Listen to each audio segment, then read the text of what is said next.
Bonjour à tous, nous sommes avec Marie-Cécile et Monique, deux personnes qui sont à l'administration de l'association SAB. Et aujourd'hui, nous allons parler ensemble de ce que nous allons faire dans ce podcast, l'appétit du cœur. Bienvenue à vous et bonne écoute. Présentez-vous de la façon dont vous voulez. Alors, qui veut commencer? Je vais commencer, allez, je me lance. Bonjour, je suis Marie-Cécile Tourette, présidente de l'association SAB 69, Solidarité Anorexie Boulimie du Rhône. Donc cette association existe depuis mars 2020, hospitalisation de ma fille Mathilde qui souffre d'anorexie mentale. Nous cherchions des groupes de parole dans les environs. Et du coup, on a pu avoir les coordonnées du président national de l'Union des SAB qui m'a proposé à ce moment-là de devenir président de l'association SAB 69 dans le Rhône parce qu'elle n'existait pas. L'Union des SAB a créé à ce jour maintenant, ça doit être 21 antennes en France de SAB. Donc, nous organisons donc des groupes de parole, aussi bien en visioconférence un vendredi soir par mois et en présentiel dans la ville de Saint-Symphorien-sur-Coise le premier samedi du mois. Ces groupes de parole sont destinés pour les patients, patientes et également pour les proches, les familles. Ça permet de libérer la parole et de ne pas se sentir seul.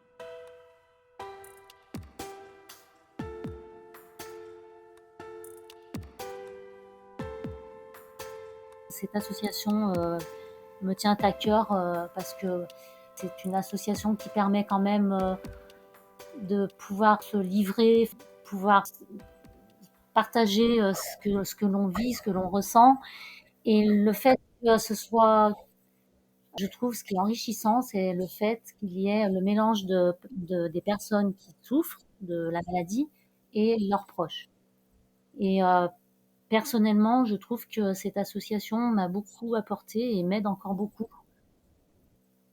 Voilà, c'est quelque chose que vraiment je tiens à cœur et je suis contente d'avoir accueilli avec nous des bénévoles, Madeleine et Monique, entre autres. Elles font comment je vais dire ça? Un super boulot, quoi. Enfin, Merci, ça fait plaisir. chacune apporte ce qu'elle peut, comme elle peut, parce qu'on a une vie aussi derrière.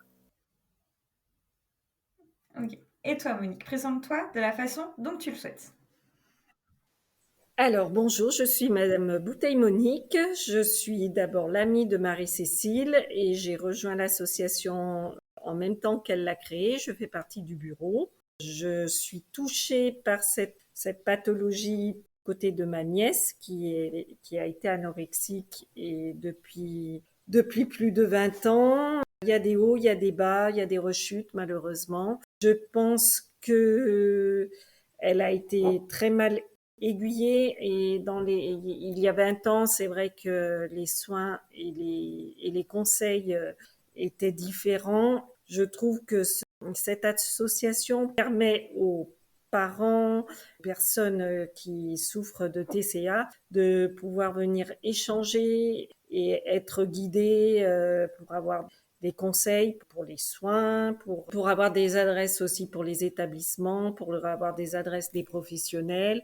Et c'est un vrai échange qui se passe entre les parents de la personne qui souffre de TCA. Il y a aussi des personnes qui souffrent de TCA qui viennent aussi, peut-être plus en visio qu'en présentiel, mais il y en a aussi.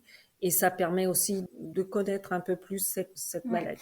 Je reviens sur le fait de ce que tu dis, le fait qu'il y ait plus de personnes en visio, parce que je pense que c'est plus compliqué de parler d'une telle Oui, maladie qui touche les personnes de façon comme ça, en présentiel, devant des personnes, où quelque part tu peux pas fuir, tu es obligé de rester. c'est Ça peut ça. faire un peu peur. Tout à fait d'accord. Ouais, c'est ça. C'est ça. C'est vrai que t'es caché, soit tu mets la caméra ou pas en visio, alors qu'en présentiel, oui, c'est plus compliqué. C'est plus compliqué pour elle. Il faut de plus en plus informer les jeunes et l'information est primordiale pour arriver à Oui, aider les personnes oui, oui. Mm. Tout en à grande fait, je suis complètement souffrance. d'accord.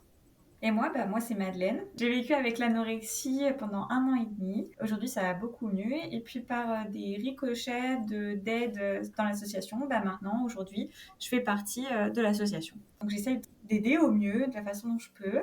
Pas tout le temps facile, parce que, voilà, comme on dit, on a tous une vie. Moi, je suis en master. Mais ça fait plaisir d'être sur le podcast, ici. Voilà. Merci Madeleine. Et donc, du coup, petite question pour vous. Comment est-ce que vous avez réagi quand vous avez appris que une personne de votre famille était atteinte par une maladie qui est aussi compliquée que celle-ci? Qu'est-ce que j'ai ressenti? J'ai ressenti beaucoup d'inquiétude, beaucoup de tristesse aussi de voir ma fille en souffrance, de ne pas pouvoir la guérir comme quand elle était petite finalement, quand c'était des petits symptômes. Et ben là, on se retrouve avec une maladie qui est mentale et, euh, et qui est compliquée à comprendre déjà en tant que parent. Je parle en tant que maman. Je pense que c'est compliqué aussi pour elle-même. Elle me l'a dit, hein, que même elle comprenait pas toujours pourquoi. Enfin, elle sait comment elle fonctionne, mais elle sait pas trop pourquoi elle existe. Enfin, je sais pas si Oui, je elle, m'exprime elle bien, comprend mais pas voilà. comment est-ce que c'est arrivé et quel est le chemin ça a fait dans sa tête pour arriver à un tel niveau de restriction. On en arrivait là. Voilà, c'est ça. Et j'ai aussi beaucoup de culpabilité. J'ai ressenti énormément de culpabilité. C'est vrai qu'en tant que parent, bah, c'est vrai qu'on va se poser des questions. On va dire est-ce que j'ai dit des remarques qu'il fallait pas? Est-ce qu'il y a eu des allusions sur son physique? Enfin, voilà, je sais pas. C'est toutes ces questions qui remontent. Puis après, on essaye de chercher la cause pour essayer absolument de trouver la solution. Et en fait, après avoir consulté plusieurs professionnels, c'est vrai que les professionnels ont pu me dire, bah non, de toute façon, c'est pas à vous à sauver votre fille, il n'y a que elle qui peut se sauver, mais vous l'accompagnez bien évidemment. Le seul rôle que je peux avoir en tant que maman, c'est de pouvoir l'accompagner, la soutenir, l'écouter, voilà, et être toujours à ses côtés. Bien sûr, Et c'est pas toujours facile de devoir faire ce genre de choses. non, parce que effectivement, ça nous renvoie à nous-mêmes beaucoup de choses. J'ai dû faire, d'ailleurs, je continue encore, mais j'ai dû faire un gros travail sur moi-même parce que forcément, il y a une remise en question. Déjà aussi le fait d'être peut-être une maman qui a été trop fusionnelle ou qui a trop couvé. Enfin, je dis pas que c'est à cause de ça, mais je veux dire, c'est vrai qu'on réalise plusieurs choses et ça nous permet de faire un travail, mais ce travail est tout aussi important que celui de Mathilde, par exemple, parce que je veux dire, l'accompagnement se fait mieux.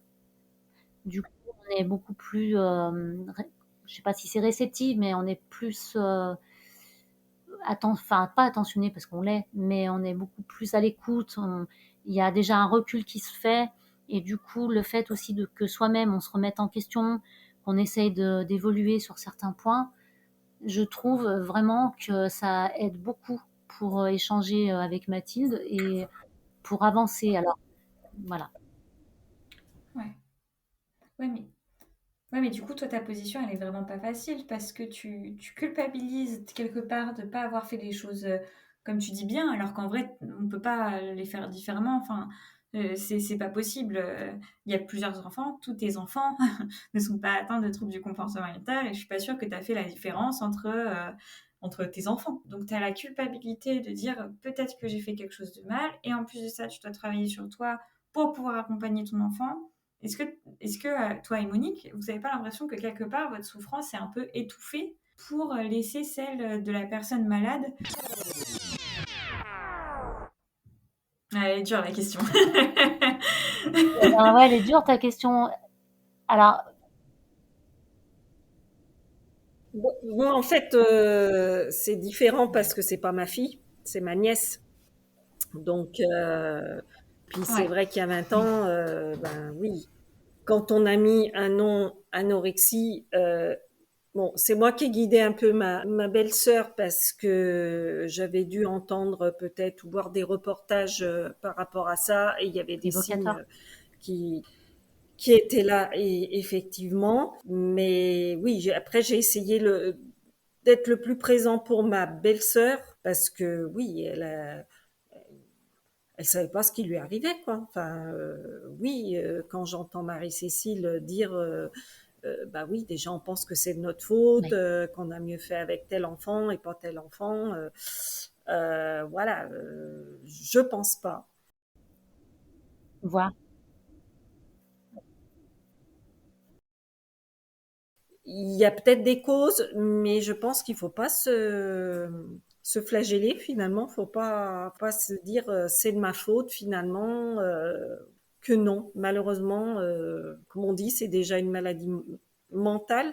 Donc, je pense pas que c'est parce que tu te seras trop occupé d'un ou de certaines. Moi, je suis sûre que c'est pas ça.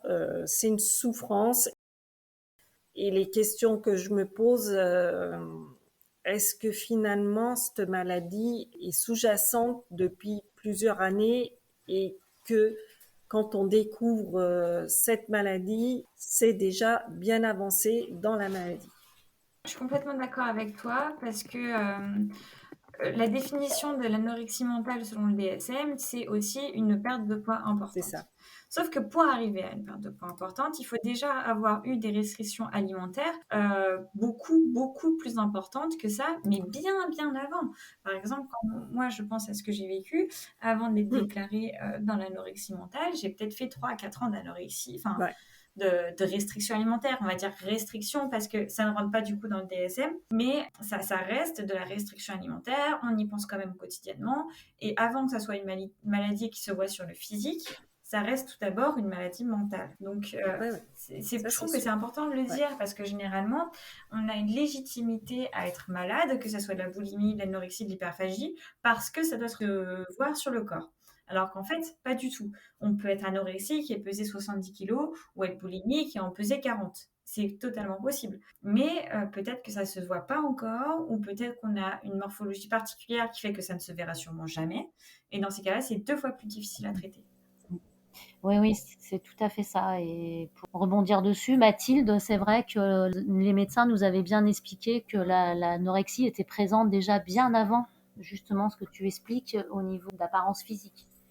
Déjà, elle était obsédée par son poids, donc mentalement. Du coup, oui, c'est tout à fait ça. Ouais. Et au quotidien, bon, Monique, peut-être que tu le vois moins, mais tu peux en parler plutôt dans les repas de famille ou dans les réunions familiales.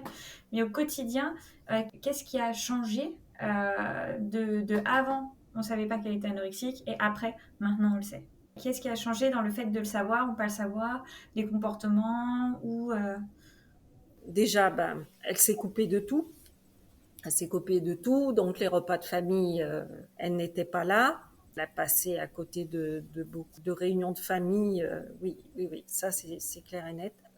Voilà, je veux dire, elle serait venue, on n'en aurait pas plus. Voilà, tu manges pas, tu es là, on va pas venir te dire alors comment tu vas, et gna, gna, gna. Enfin voilà, je pense qu'on a pris un peu plus cette maladie. Enfin, on a essayé de comprendre cette maladie. Je pense que dans la famille, il y en a qui n'arrivent pas à la comprendre, ce qui est tout à fait possible aussi parce que ben, c'est très compliqué comme maladie. Mais voilà, on l'a pas jugé. Le but n'était pas là. Après, oui, dans sa vie, elle a eu des hauts, des bas. Malheureusement, elle retombe dans du bas. Mais voilà, j'espère qu'elle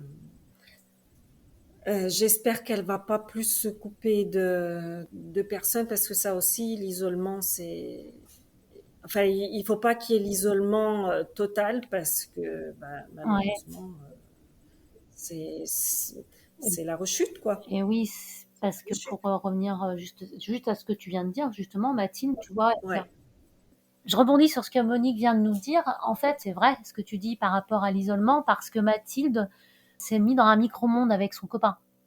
Ses amis, elle les a mis de côté.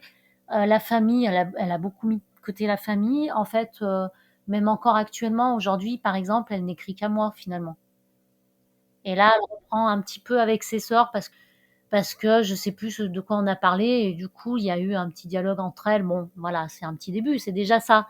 Mais par contre, pour autant, elle a beaucoup coupé au niveau social avec ses amis Et elle s'est construit un micro-monde avec son copain et aussi avec une personne avec qui elle a été hospitalisée, une amie avec qui elle est restée 1 an et demi, 2 ans à la clinique. Et là, c'est son seul lien de copine en fait. Les autres, elle s'en est éloignée, Ouais. elles s'écrivent encore un peu, mais ça a fait une fracture dans leur amitié, c'est plus pareil quoi. Ouais, je comprends.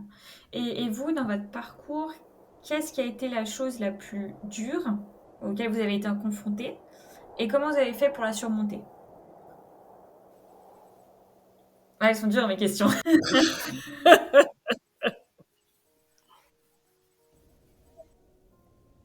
Alors Mathilde, ce qui a été très très difficile, c'était de la voir si mal, de la voir dépérir devant mes yeux, de la voir.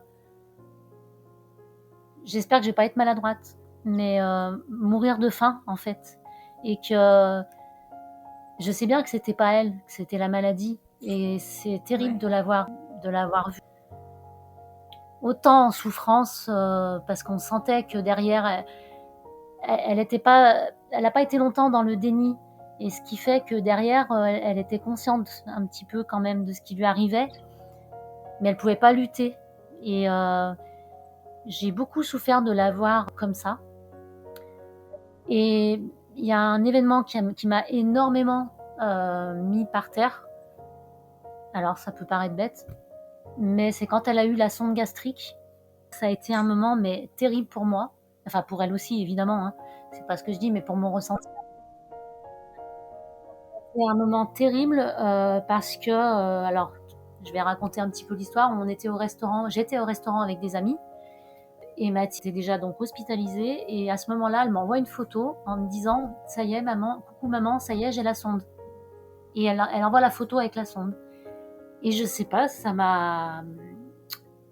je sais pas ce qui s'est passé, mais ça m'a carrément, enfin, je sais pas comment vous dire, mais ça m'a beaucoup touchée. C'est une Mais violence, c'est très violent.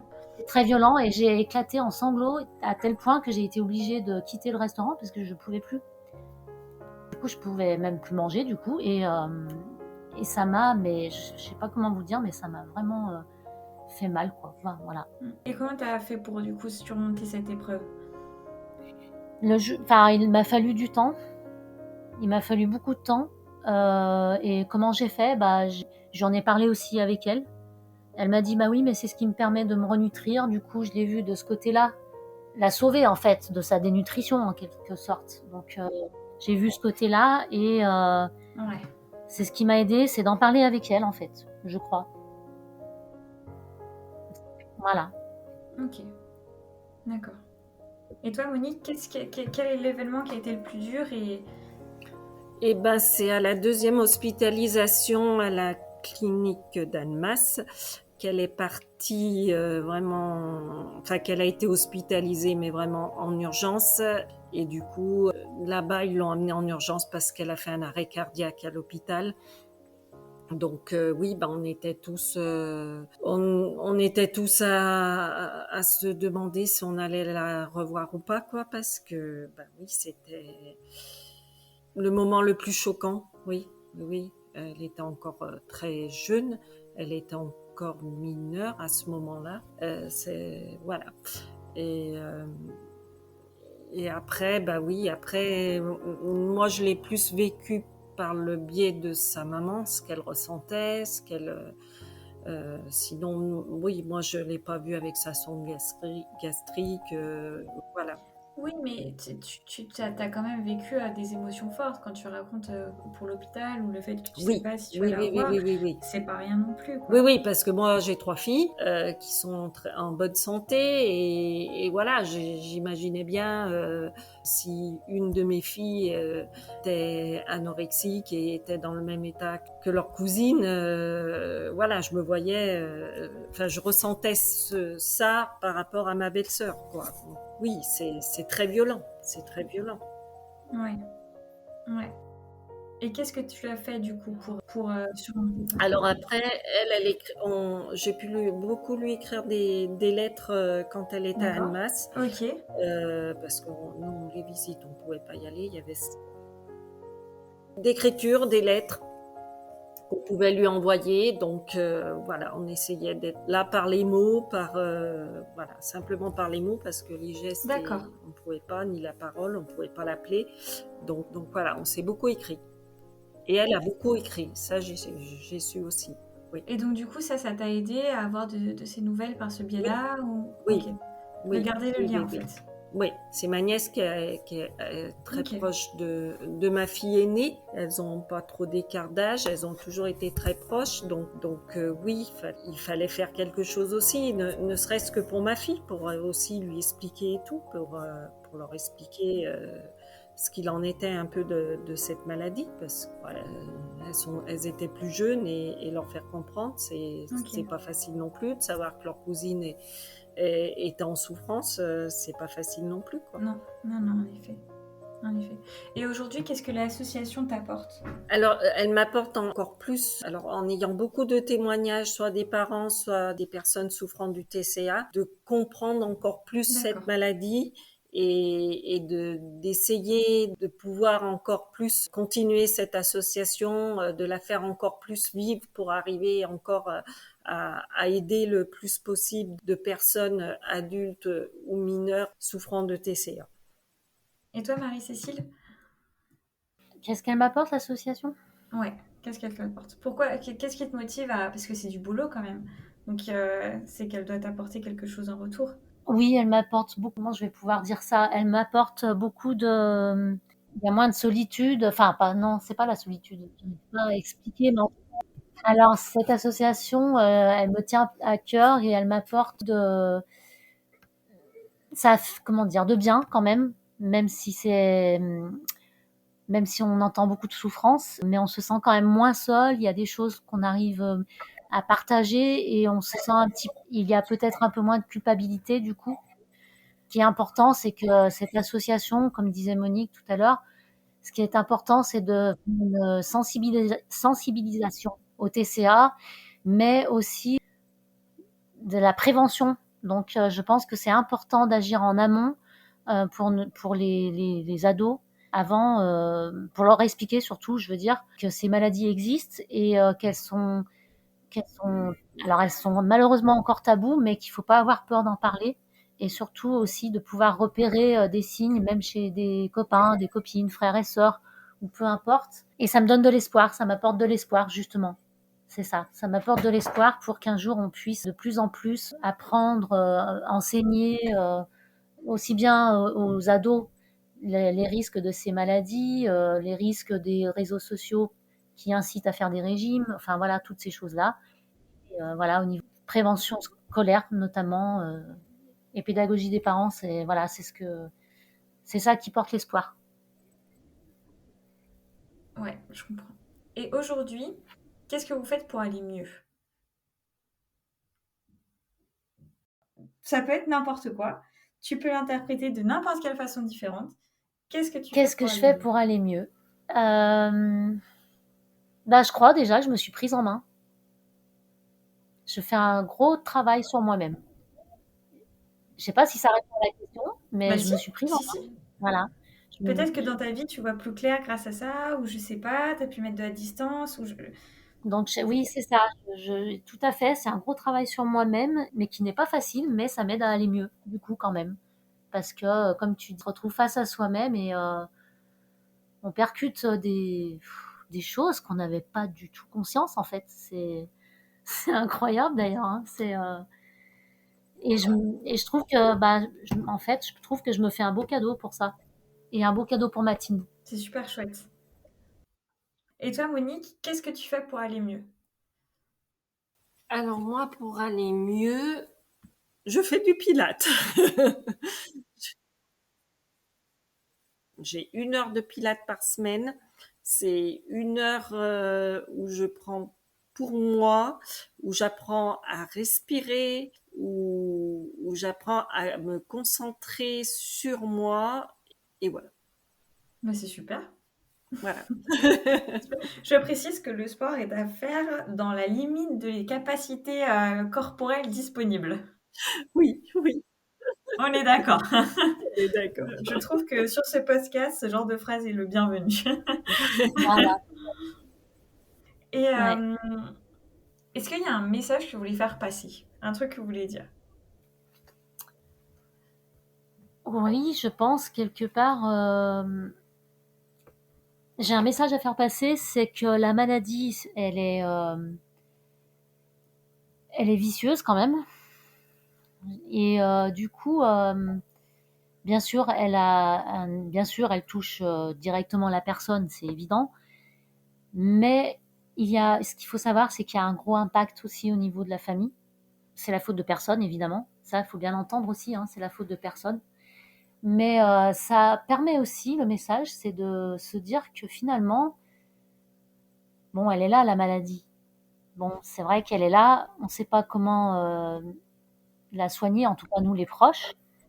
Mais en tout cas, je trouve que ça nous fait grandir en tant que parents et ça nous fait mûrir et ça nous permet aussi d'avoir plus d'humilité face à la souffrance de notre enfant, sincèrement.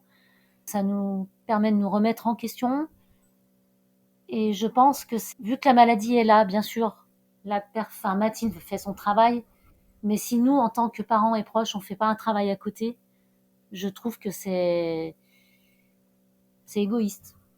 Ok. Enfin, Oui. voilà, je trouve ça égoïste parce que c'est pas que la personne qui souffre du TCA, c'est qu'on a vécu tous ensemble pendant quelques années, enfin toutes ces années, et paf, ça tombe. Ça veut dire qu'il y a quand même eu quelque chose à la source. C'est pas parce qu'il faut le chercher ensemble que ça veut dire qu'il y a un responsable. Oui, voilà. Alors oui, je suis d'accord, hein, tout à fait. Il n'y a pas de responsable. Ça, il faut bien l'entendre. Et ça, c'est la première chose qu'on doit dire aux familles, d'ailleurs. Je précise, parce que je trouve que parfois on ne le dit pas assez. Et on m'a quand même fait comprendre que c'était un peu de ma faute en tant que maman. Ça, on me l'a dit, donc par un professionnel, hein. Donc du coup, ça, voilà. Je pense qu'il faut bien entendre que personne n'est responsable. La maladie est là, mais je trouve que si on reste à l'écart et qu'on ne veut pas essayer de se remettre en question, je trouve que c'est égoïste de la part des proches. Enfin, en tout cas, moi, en tant que maman. Ouais, je vois, je vois. Et toi, Monique, tu as un message à faire passer? Eh ben, je dirais vraiment pour pouvoir aider les malades, peut-être en premier lieu, soit le papa ou la maman ou les deux, essayer, enfin, ouais, qu'ils puissent essayer déjà de penser aussi à eux pour essayer, pour aller bien et pour ensuite pouvoir comprendre ou aider son enfant Ouais. ou la personne.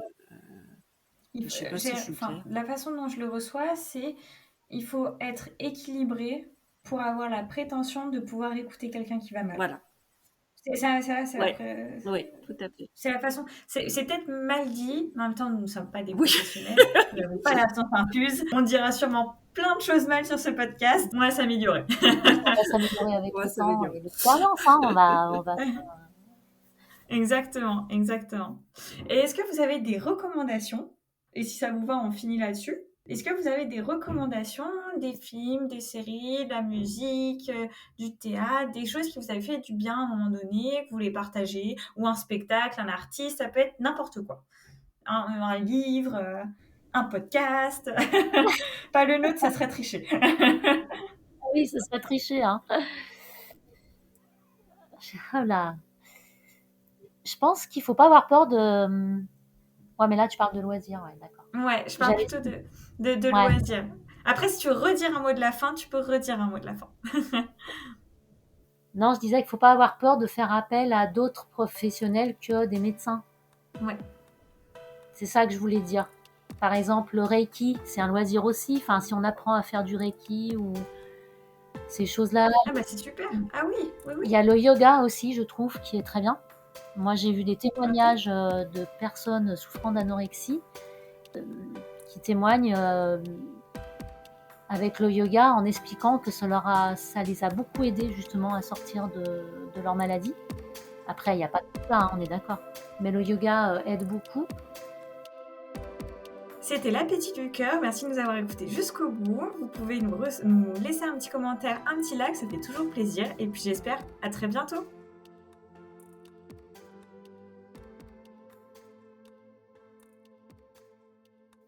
Non, mais c'est super. Et toi, Monique, il y a quelque chose que tu veux faire partager? Euh, T'as le droit de dire non, je sais pas, je vois non. pas. Je vois pas. T'as le droit, t'as tout à fait le droit Je vois aussi. C'est ok. pas. Ouais, Bah, voilà, c'est très bien. désolée. C'est très bien.